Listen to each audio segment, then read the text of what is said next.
Good morning, everyone. It's an enormous pleasure to be here, and I think as we sort of go into our panel on expanding and sort of scaling up these new inclusive business models, just sort of a couple of comments from my side. I think one of the most important things as I sort of look out of the room at the pioneers here is the diversity in the room. We've got some of the world's largest global multinational corporations, as well as we just heard some really small but innovative sort of startup social enterprises. We've got a number of sort of owners of private capital, private venture capital, some of the private financial institutions here, but in the Dutch development community and USAID, I think some of the most innovative public donors that are looking at new ways of mobilizing public finance for development. And I think also very importantly, I look out and see our colleague from Indonesia, a number of emerging market business leaders, and sort of that local business leadership as well as the sort of the international business leaders. So very, very diverse. And yet I think I'd like to say sort of, I think three sort of starting points that we all have very much in common. And the first is that when we're talking about inclusive business, I think we're all agreed that it's a very explicit commitment to including low-income producers, consumers, or workers along corporate value chains. And so a very, very explicit commitment to inclusive models and inclusive growth. Secondly, and I think equally important, a very explicit commitment to creating shared value, the sort of term that my good colleagues Mark Kramer and Michael Porter have popularized, that it is very explicitly about creating profits, creating competitive positioning, building business performance, and at the same time creating development impact and developing the metrics to do both of those very unashamedly and very explicitly. And then I think the third thing that I hope we can all agree on as a starting point is that we're only just scratching the surface. We're only a few years in, but I think there's growing recognition that we're not getting to the scale, we're not getting to the impact yet that we need to. And on the one hand, we need many more companies and donors and financiers coming into the space, but also we need those currently here to find ways to scale up impact and scale up reach. And that's a lot of what I think we're going to hopefully focus on both in the panel and as we go into the day. What are the mechanisms that we can use to scale reach and impact? We have a wonderful sort of panel to help us think this through and get us going. And I think we're sort of needing action and innovation on two levels. One is at the level of the business model and the value chain, what individual companies can be doing to scale along their own value chain. And then secondly is at the level, as you said, Sigrid, of collective action and platforms, and how can we scale through networks and platforms. And I hope we'll look at both of those levels during the course of the day.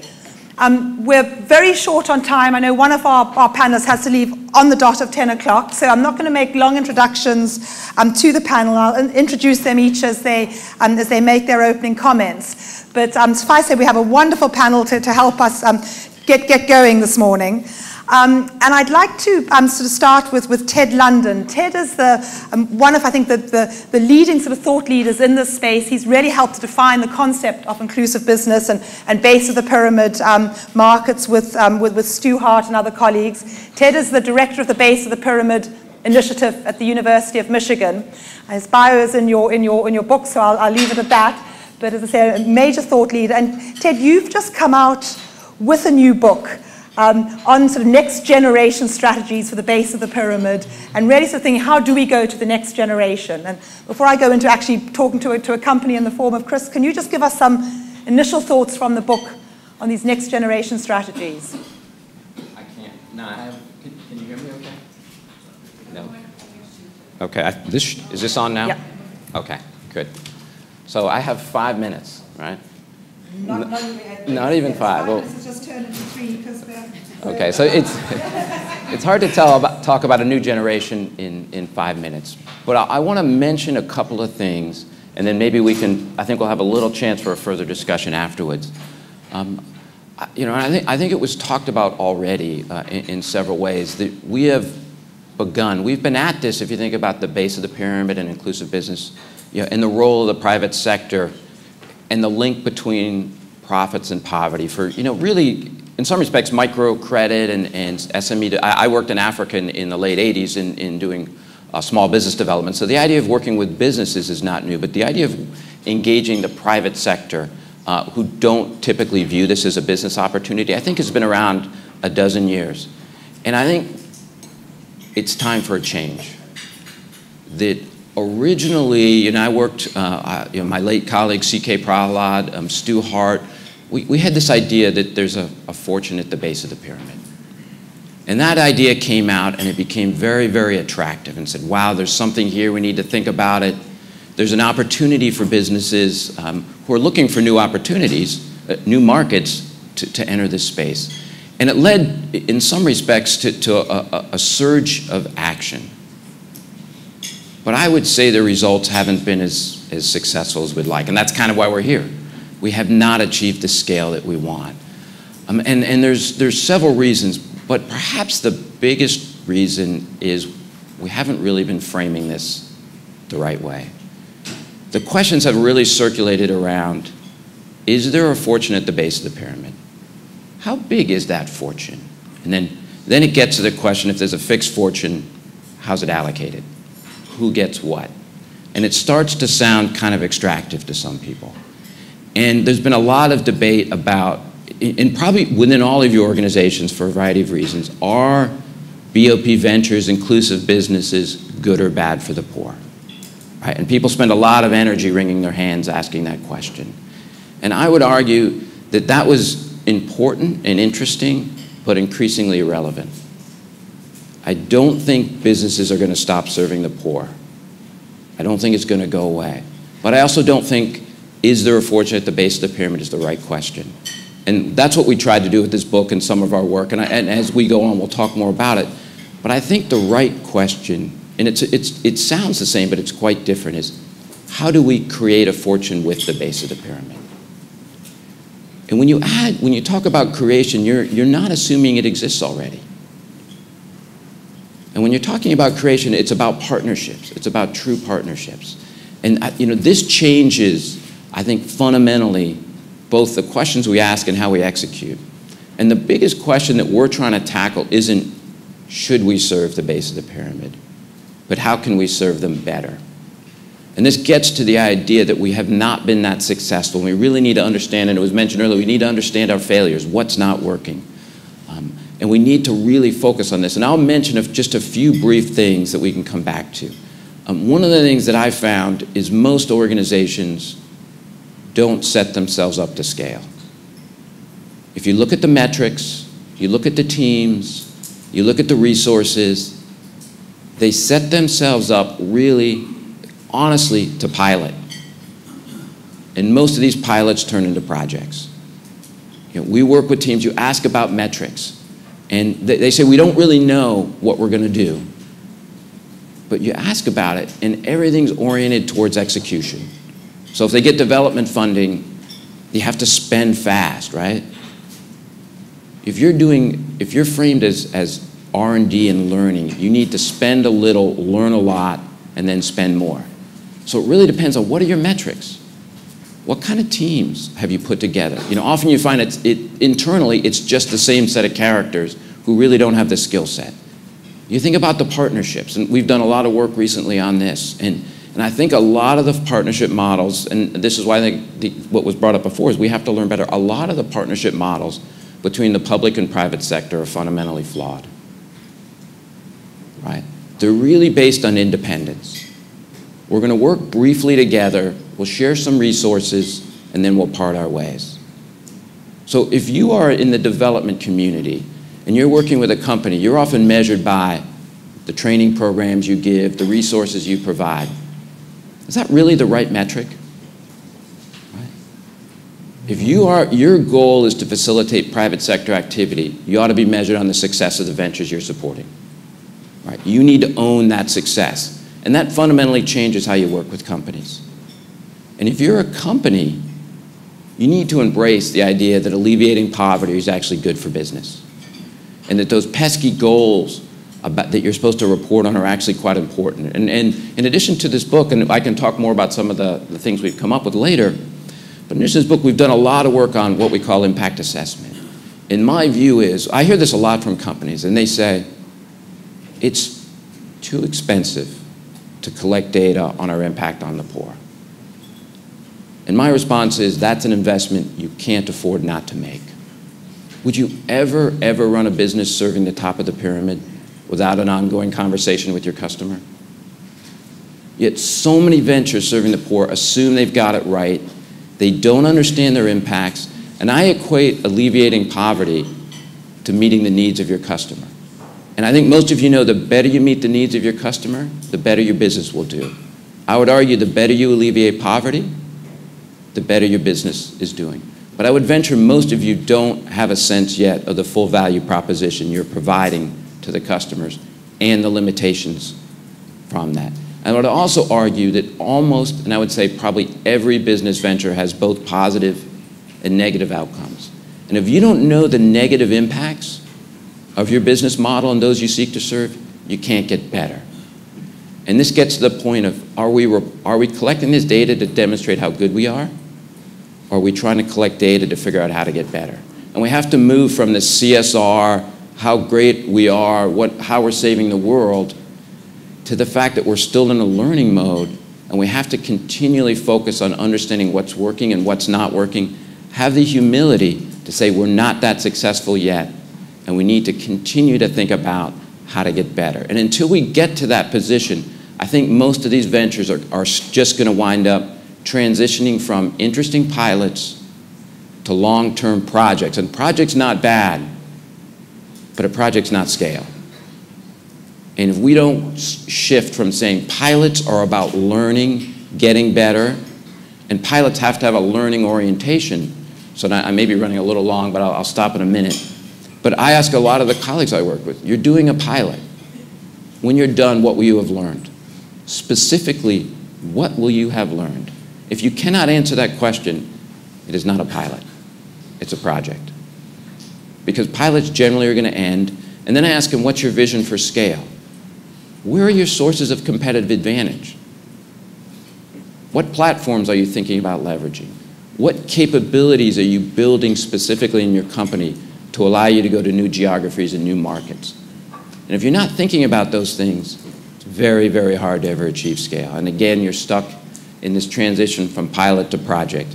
And I'm not critiquing projects because they can be wonderful in a particular location for a small set of people, but it won't get us to scale, and it doesn't allow us to use the power of business. And I'm happy to talk more about that. I wanted to be maybe a little provocative and start the conversation, and I'll stop now. Absolutely. So thank you. Well, thank you, Ted. And as I look around the room, I know we've got General Electric here and Coca-Cola. We've got some of the companies who are probably the best in the world at innovating at scale. So hopefully, we can explore how you build and scale right from the outset as part of your goal in the breakout groups. But one of your other points about having the right team in place and the right skills in place, I think, is critical and leads very, very well into introducing Christine Montenegro McGrath from Kraft. Christine is both Vice President of Sustainability, but also Vice President of the Latino Center of Excellence in North America. So very much of a business center of excellence to grow the Latino market here in North America. And again, I think it's a pattern we're seeing. There are a number of other people in the room who have come from running major, often multi-million-dollar, multi-billion-dollar business units to then look at the sort of emerging market space of the sort of pyramid markets and sort of combining that business capability with the development focus. And Christine, you are, in your capacity of leading sustainability, you're not only sort of integrating social environmental issues into the value chain, but you are also looking at how you sort of expand your value chain, particularly for increasing livelihoods for small-scale farmers at scale. So could you just say a little bit about what you're doing in Africa and sort of some of the lessons you're learning? So good morning, and thank you, Jane, and thank you to the Business Call to Action for inviting me to speak here today. As Jane mentioned, I am a newly appointed VP of Global Sustainability, and I also have responsibility for delivering growth on Latinos in North America.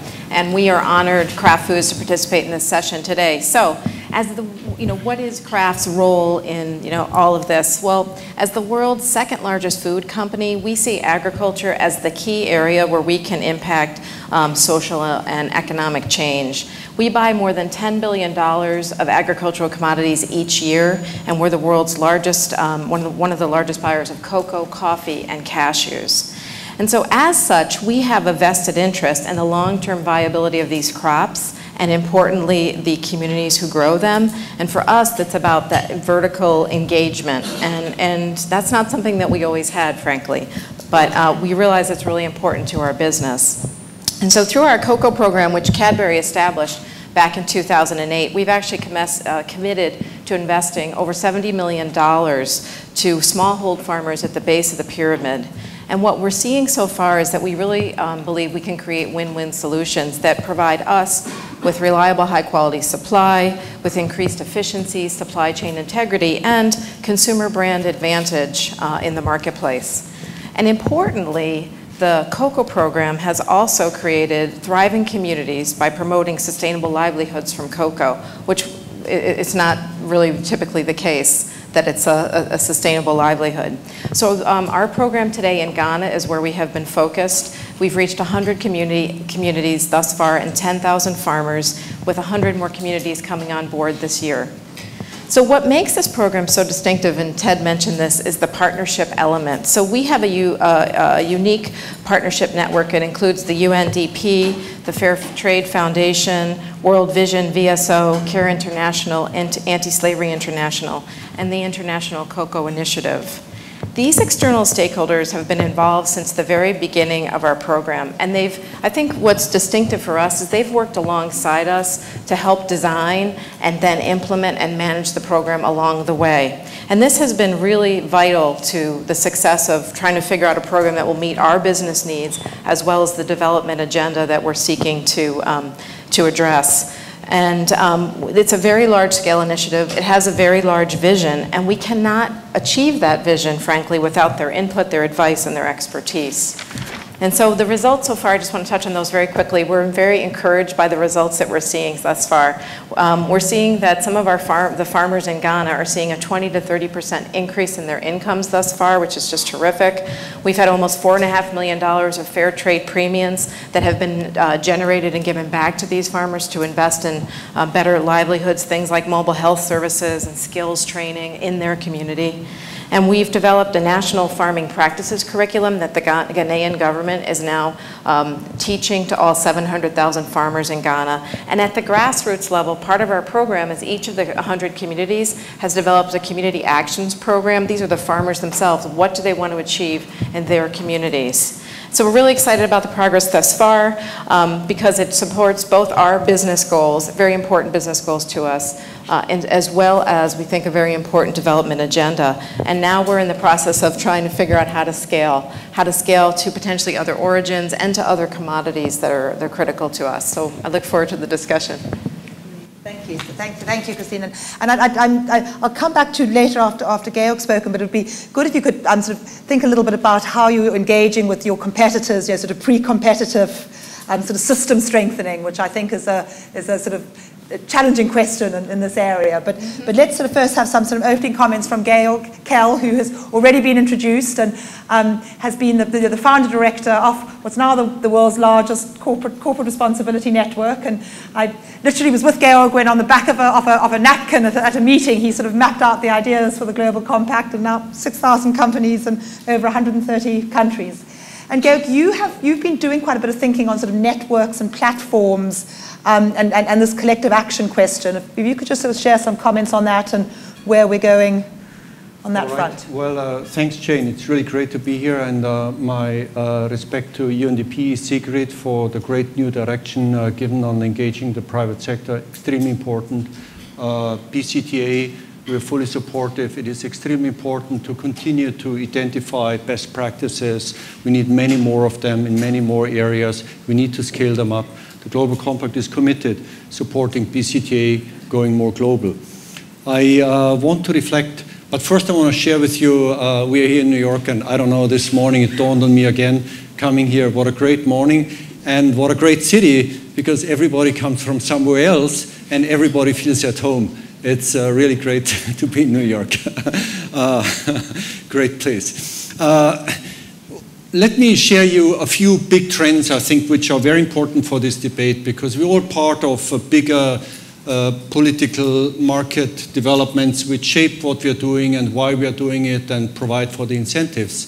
The case for public and private organizations to work closer together is ever more stronger. 12 years ago, the former Secretary General made the case of overlapping interests, public and private. Business cannot grow in societies that fail. High transaction costs, corruptions are really bad, especially for the poor. So is, of course, violence and all the other really bad stuff that happens. Entrepreneurship is the only lasting answer for successful development. Actually, successful development really defined means sufficient private investment to enable broad-based growth, whether it's foreign or locally generated. And this kind of thinking, and that's really the good news, has now gone mainstream in the UN. The Secretary General Ban Ki-moon just yesterday hosted 3 events with corporations on health, on energy, and seeking their engagement on a really, truly global scale.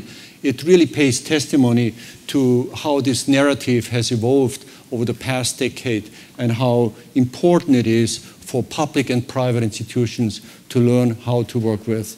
And I can also say how delighted I am to see that more and more bilaterals are really getting so smart in this area, not just because they have to, probably there's less available, and one has to be more careful how one spends it, but leveraging ODA to complement with private competences is really taking on brand new innovative forms. Yesterday, Norway made an important announcement, and previously USAID and others, and the Dutch and many others. It's phenomenal to see this amount of innovation going on. But I'm supposed to share with you some lessons about how to go to scale and what does it take for networks to succeed. Well, I have my colleague Soren Pedersen here, who is heading our 100-country networks around the world with his small but highly efficient team, and he has more details to explain what it takes to create local ownership, without which, obviously, no idea can really take root and grow over time. It needs local ownership and buy-in, and in the end, you need to grow locally. Successful development, in the end, also must come from within. It cannot be externally imposed on. People must want to improve. The government, the rule makers must want to improve over the long term. Now, from the corporate side, the good news is, what our observation is, a few trends really reinforce these developments. One is what's called non-traditional financial issues are ever more important for financial success as well. So learning how to deal with risks, how to deal with opportunities, and how to integrate it into strategy and operations under the bandwagon of corporate sustainability is increasingly important. And it's material important, it's reputational important, but it's important for so many other aspects as well, attracting the best people and so forth. The classic agenda is as important as it ever was. Business and society will always be on the move. On the tapping into new markets and working with local entrepreneurship, base of the pyramid, very important. It has unleashed a whole new paradigm of actually grasping on it and materializing the opportunities. We know about the big demographic changes. We know how opportunities are shifting, so does technology and risks and opportunities. And you need risk sharing and incentivizing schemes for bringing it to scale.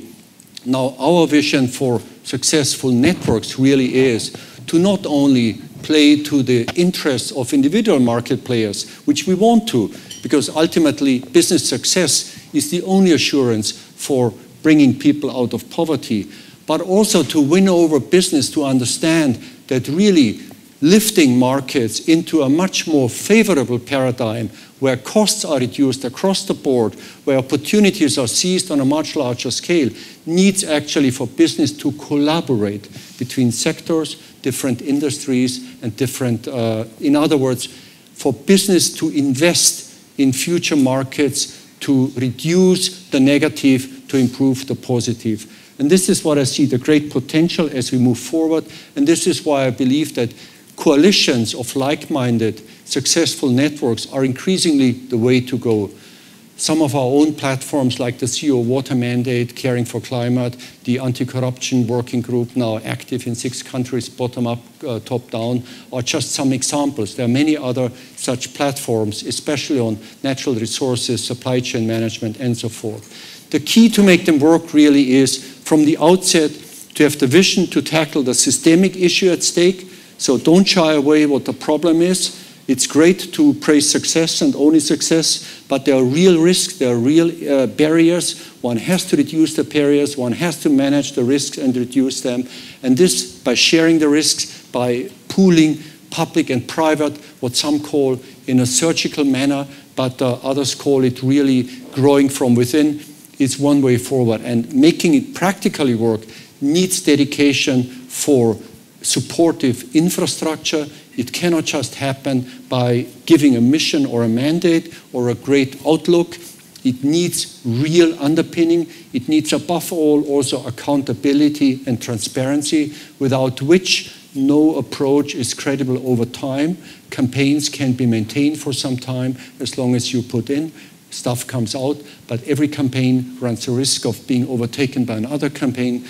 Building sustainable networks that deliver value for the public and the private interest need sustained governance efforts and support.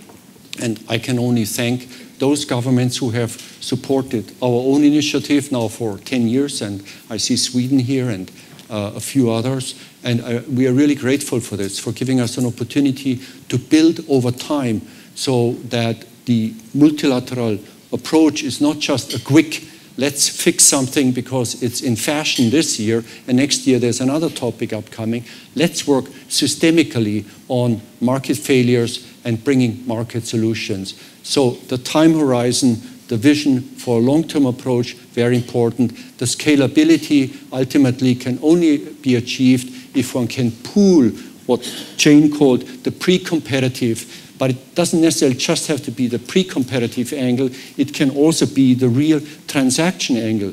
Say corruption is an ongoing thing which requires long-term investment, and it affects everybody who operates in challenging environments. So does environmental constraints, which can only be managed ultimately successfully if you have also a public interface. And the other big trend, I would argue, is ultimately all corporations seriously committed in this area. And the good news is the numbers are truly growing globally. They all will discover that they need government support on the ground.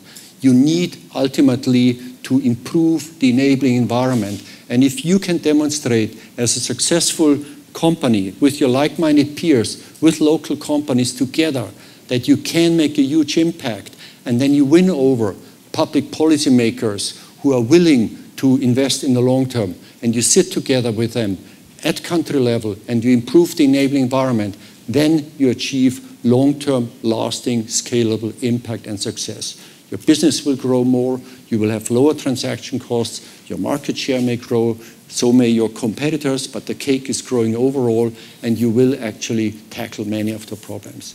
So I'm really grateful, and I welcome and I applaud PCTA, and we are looking forward continuing working with you. Thank you very much. Thanks, Georg. And so I think the concept of both, sort of, sorry. Sort of moving along here. I think the concept of both sort of issue-based platforms as well as geographic platforms and sort of value chain platforms is sort of a useful distinction. And Chris, can you just say quickly something about what you're doing with sort of business-to-business partnerships? We talk about business-government partnerships, but how are you working business-to-business in Ghana? And I think Georg is just a very brief one on that. I personally believe that, and I'm so delighted to innovation. I didn't talk on this, but I personally believe most of the transformations ahead of us, especially on natural resource management, are actually coming from B2B actions, because B2B innovation is traveling so fast and is so powerful in its model. We all talk about changing consumers and how to awareness creation and education. We have to continue, but the B2B is really the fast track. Yeah, great.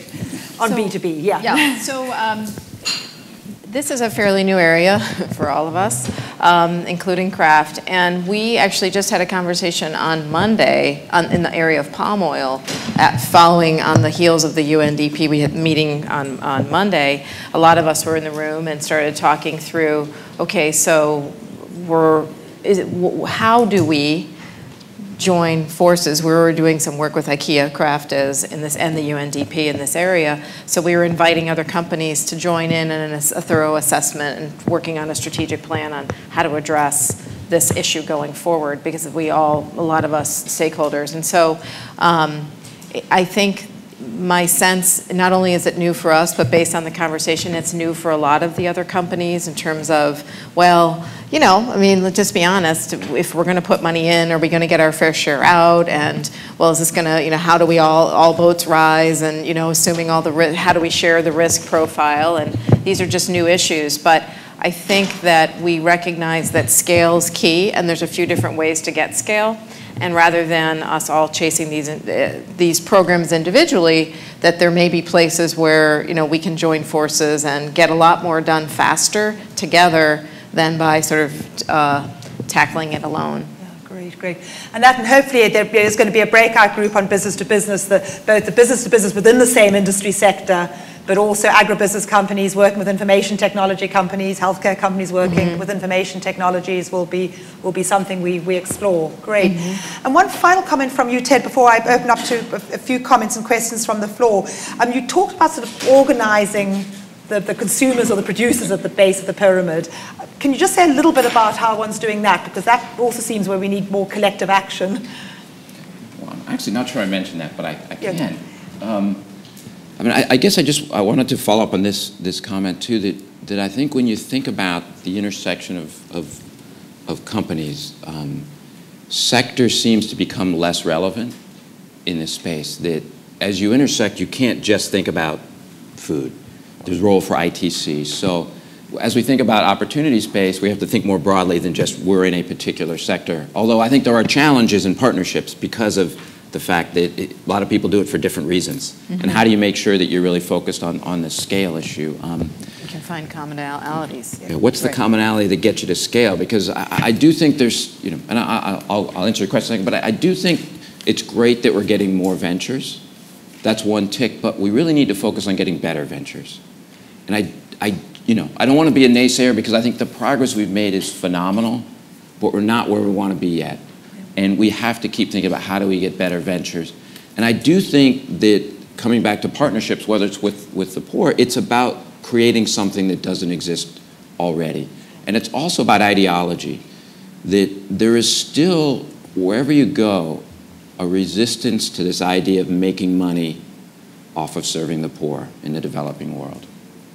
We do not have a problem in the developed world, right? I used this example yesterday at UNDP, but we have a program in the US called SNAP. It's food stamps. It's about $30 billion. It allows the poor to use their vouchers to go shop at any supermarket they want with some restrictions and buy what they want. And the supermarkets are perfectly happy to serve the poor. We don't make the poor go to government warehouses, and we don't wring our hands saying that these companies are making money serving the poor. But somehow when we get into the developed space, the developing world, and we serve the poor, there's this real angst about this. And it doesn't mean that we don't have to understand the impacts and the value proposition, but if we really want to facilitate private enterprise, we have to recognize that there is a profit here. And that may mean, honestly, that the development community may have to subsidize some of this. And that makes the development community very uncomfortable. But that's just an ideology. And so I think part of what I'm hoping we'll do here is we don't have it, so we need to push the conversation forward. And I think that, we have some answers to that, but that's part of the conversation we really need to have. Great. Well, and that's probably a good time to sort of open up, and since we've got a few of the great innovators in the development community here, and Martin Lebay, I know from the Netherlands, maybe you want to make a comment to that, and then I already saw a couple of hands coming up, so we'll get a comment from Martin, and then sort of 2 or 3 questions before we wrap up here. Thank you very much.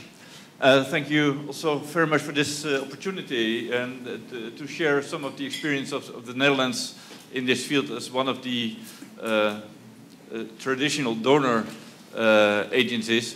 And so the question is, what actually is a donor agency, as a government, do we bring to the table if it comes to work together with the business community in trying to really achieve the bottom of the pyramid and to make sure private sector development is taking off in a lot of countries.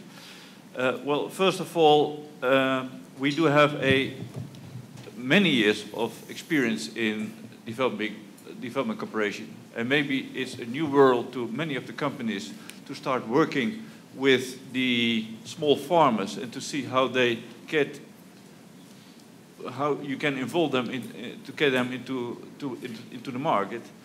I think there is a lot of experience with many countries, working with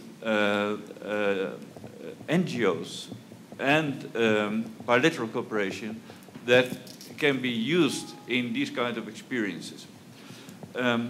Next, so we also think that NGOs can play a role specifically when it comes to working with the small farmers.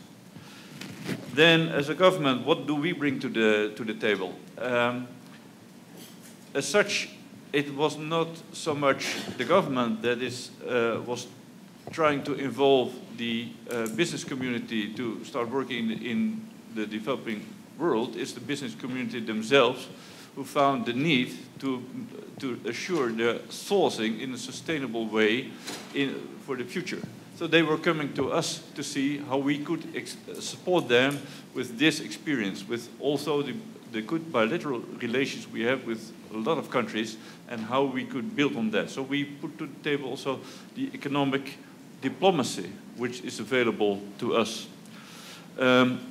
Also in the Netherlands, being a small country, there are a lot of big companies, and because we are a small company, we have to work worldwide, so we have this kind of experience to share with companies like DSM, Heineken, or Unilever. And it is with them that we work in these public-private partnerships. They bring money to the table to make sure these value chains are working. We do the same. So it's the sharing not only of the experience, but also of the funding to see how we can work together. Next to that, the economy in the Netherlands has grown mainly on cooperatives, even commercial AAA rated banks in the Netherlands are cooperatives. They are not only the typical private enterprises, and they have a lot of experience they can share. Even we have a princess we bring to the table sometimes in promoting responsible financing. So there's a lot to offer, and we work together with a lot of companies in this field. Great, great. Malcolm Lane, TCS, Tata Consultancy Services. I believe companies that have great success have a great responsibility to impact on society. In TCS, we have that sense of thinking big.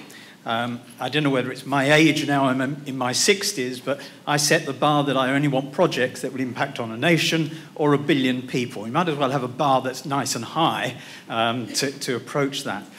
And I like the point about outputs rather than inputs. I think that's absolutely key. And having a sort of, not a village mindset of projects, but having things that will have a great impact and innovation and partnership. The question I have relates to what was said earlier about we've got 30-odd companies and we're aiming to go for 100 and mistakenly said 1,000. I don't see why it shouldn't be 1,000. And the question I have is what strategy is there to engage those large companies, if indeed there is a strategy to say approach large companies because they can probably impact on scale. How does leadership come from the UN to those companies to say get involved? Some of these companies, when I've spoken to, have not even heard of the MDGs, which is absolutely unbelievable. Yeah, good. Yep, the lady there. Do you want to? Hi, I'm Maura O'Neill from USAID, and so I'd have a comment and a question, and others about pilots and projects. I think it's really critical, we find, to think about and talk about and demand that we work on scale from the very beginning. Because if you don't think about scale from the very beginning, pilots never become scale. But I also think that an important thing that I'd love comment on is the issue of looking at things as supply chains. Kraft has done a great job in their cocoa work with us and others at looking at the whole supply chain. So I know that some companies only have a piece of it, but we find the most traction is when we look at a whole supply chain and say, what's the series of partnerships that we collectively need to develop to fill the gaps so this really can grow to scale for everyone? Yeah. David Wilcox, Reach Scale. I love Ted's comments about finding better ventures. And I'd like to suggest 3 questions that we could all ask that might lead us to finding better ventures. First question is, are we competing the ventures we've found against the ventures that are being created by the social enterprise ecosystem? That, I think, is important to open up companies to looking at a whole other ecosystem that's full of innovators that they often aren't that familiar with, and they should compete their best ideas against the best ideas coming from that ecosystem and some other ecosystems. Second question is, are we looking for innovation first or profit first? And I would suggest that if you want to move into the global south, you need to look for innovation first. And that often will mean looking at models that aren't straight for profit. There'll be hybrid, there'll be leverage, there'll be models that mix monies from a variety of providers, and that will help you find better businesses to invest in. And the third question, very quickly, is do we look for core to our business first or core to society in the societies we want to grow in that also are positive for our business? And I'd suggest you'll find better ventures if you compete the core to society opportunity against the core to business opportunity, and in some cases, choose the core to society opportunity. It will be a bigger opportunity. It may not be quite as core to your business. Great, thank you. Thank you, Jane. With you around, this is Neil Ghosh from SNV. I will just ask one quick question on the issue of scale that Ted mentioned. And what I see when I see business fighting poverty, and it's a direct question to you, Jen, if you can address this. Why not business fighting poverty to increase shareholders' value? I think my concern is that people who are not in this room are not getting the right message. Business's job is to make profit. And I think we are missing out on a lot of companies that might embrace it because, as you know, in the US, legally, there is a statute against the legal quota is to increase shareholders' value. And that's where the companies like B-Lab come into the picture. Just a thought, if you can address that. Thank you. Georg has to make a speech somewhere else. So Georg, a couple of closing comments from you, and then I know you're going to have to walk out the door, and we'll finish with the rest of the panel. I'm extremely encouraged and motivated. I think we are all talking about innovating both new organizational modes to improve impact of what we know already works. And the supply chain notion is a proven track record of one way of really scaling up. Another one I would suggest is the public-private interface, because many risks and opportunities have to do with the so-called enabling environment, and that has to move along as well. And that happens both locally and globally. And advocacy is key here, and the question on how comes the MDGs are not known everywhere. Even here in New York, I bet you many people don't know about it. It just shows you we have to continue to work towards solutions, and there is no silver bullet. On the encouraging side, another one, and I was just in Pakistan and a few other places. In my mind, really, entrepreneurship is a truly global concept. Everybody has it in him or her. It's the desire to play, to discover, and you cannot just tackle it with profit. Of course, reward is very important, but it goes even deeper than that, I would argue. And that links to the social innovation space, which is very important. And I think there's a very fluid connection between what's regulated shareholder models, publicly listed, versus experimental, public-private, subsidized. It's an open space, and we should be very open here and welcome all modes of organizational forms, and also recognize that many countries around the world have a very young history of markets, and they don't have the institutions yet that enable and support private activities. So this is a huge agenda and still in the making, and much of the future will indeed also depend whether markets are truly embedded in a supportive infrastructure that connects us all. And this is why I think it's also so important to keep the vision alive that global market integration based on values is very important, because the very system of market-based solution will depend on it. Ultimately, people vote for it or against it. Ultimately, we can build bridges through commercial transactions and contribute to peace by sharing knowledge, culture, technology, or we can divide the world and build walls. So the role of business here is fundamental, and corporate sustainability being part of the solution, I think, is ever more important. And I'm totally encouraged by the great work that UNDP, BCTA is doing, and we want to just assure you that we are with you, and we're looking forward building this further. And I apologize, I have to rush out. Sorry. Thank you very much. Chris, do you want to either respond to any of the comments or some closing thoughts from you? For me, I guess the perspective I would bring is that I think that we get, I have a set of investors back at the ranch that are, within the business units that are investing in our COCO program and helping to fund it, as opposed to the Kraft Foundation, which does a lot of work on hunger and other issues and invests money there. But the investment that this $70 million is coming from our business, because they see the value in trying to solve, like we're in it for the, we're in the business for, we've been, in the chocolate business, Cadbury, 102 years in Ghana, and we have a long-term view of we want to secure supply chain, and again, have to address the systemic issues, because, the average age of a farmer in Ghana is 52, and the next generation of farmers does not, the next generations, they're not looking at this as a livelihood any of them want to go into. So it has significant business issues, and I guess that would be,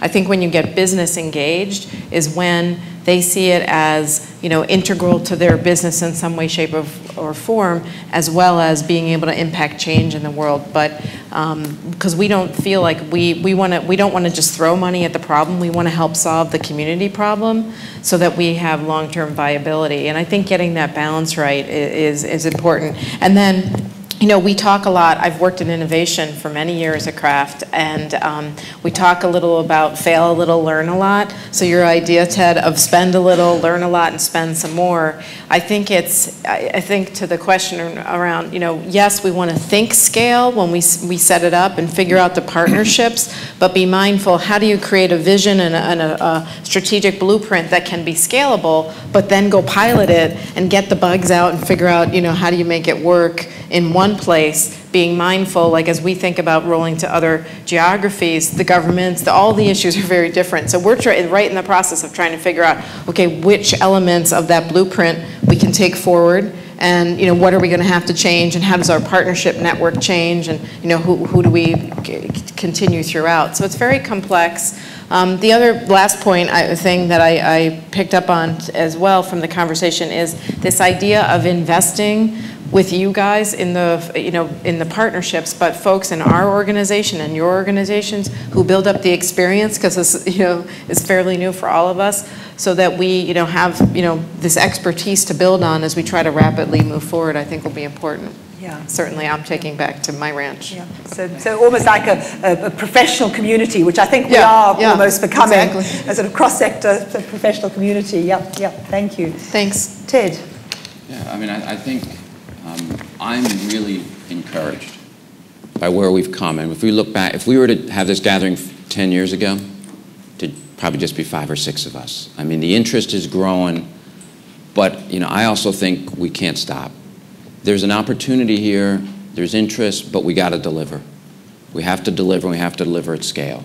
Otherwise, interest is going to dwindle in companies, it's going to dwindle in the development community, and it'll be back to business as usual. This is either sort of a fad that's going to pass, or it's going to be something of significance. And I really think it can be something of significance, but we have to think about what we're doing very carefully, and touching on what Chris said, and then weaving maybe 3 points. I don't know that it's innovation first and then profits, But I think it's about innovation that has a clear direction, as Neil mentioned, towards profits, but it's about big scale. And you weave those together, but you have to set yourself up to do this. And that has a lot to do with metrics, how you spend.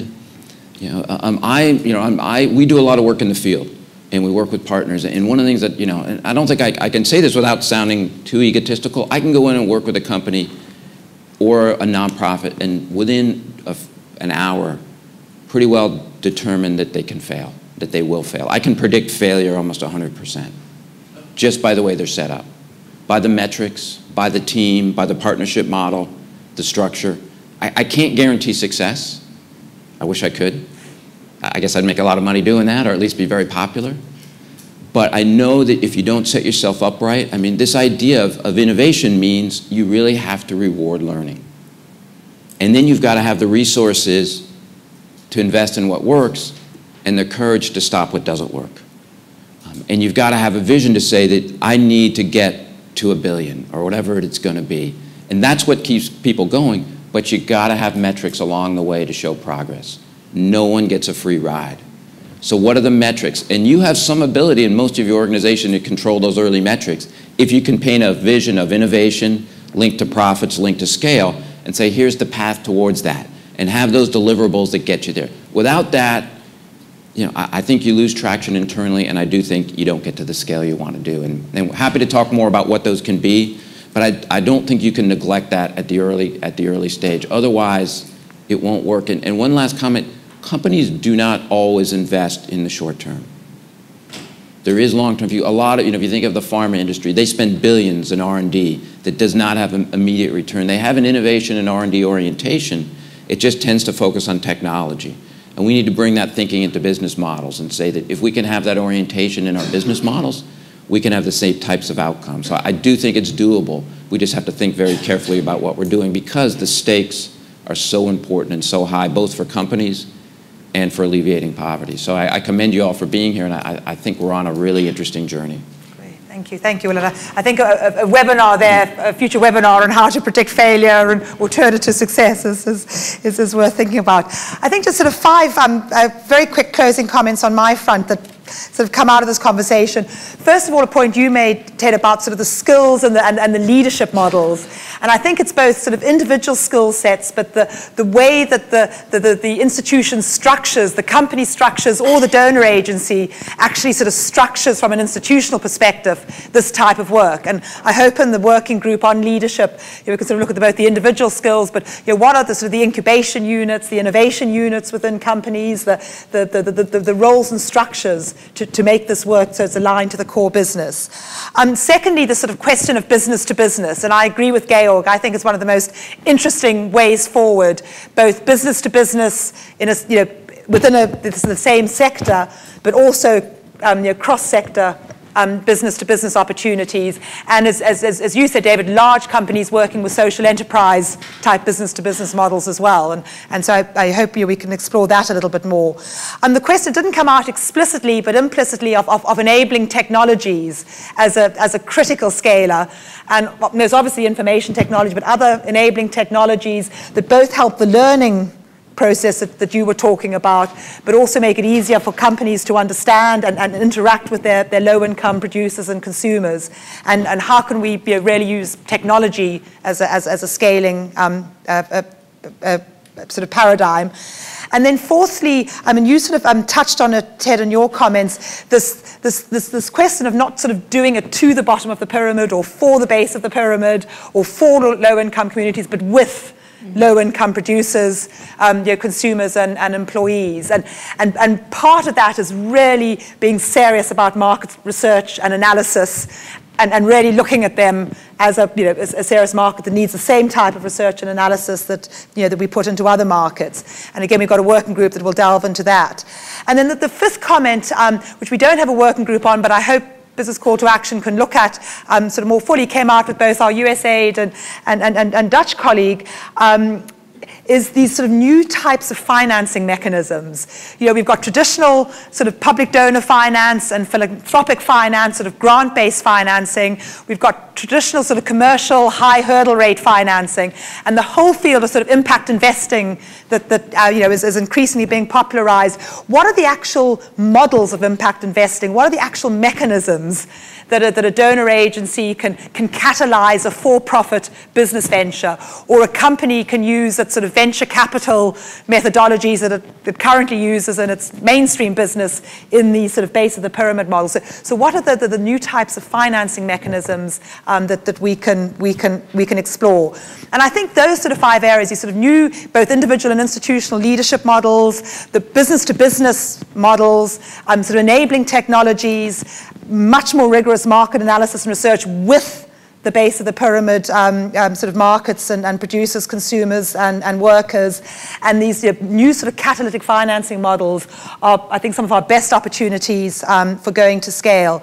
And like I think everyone on the panel, and I think everyone in this room, I think, you know, we can't not be sort of enthusiastic. There's just so much potential here. And some of you had something recently that Michael Porter did, and, you know, the great competitiveness guru.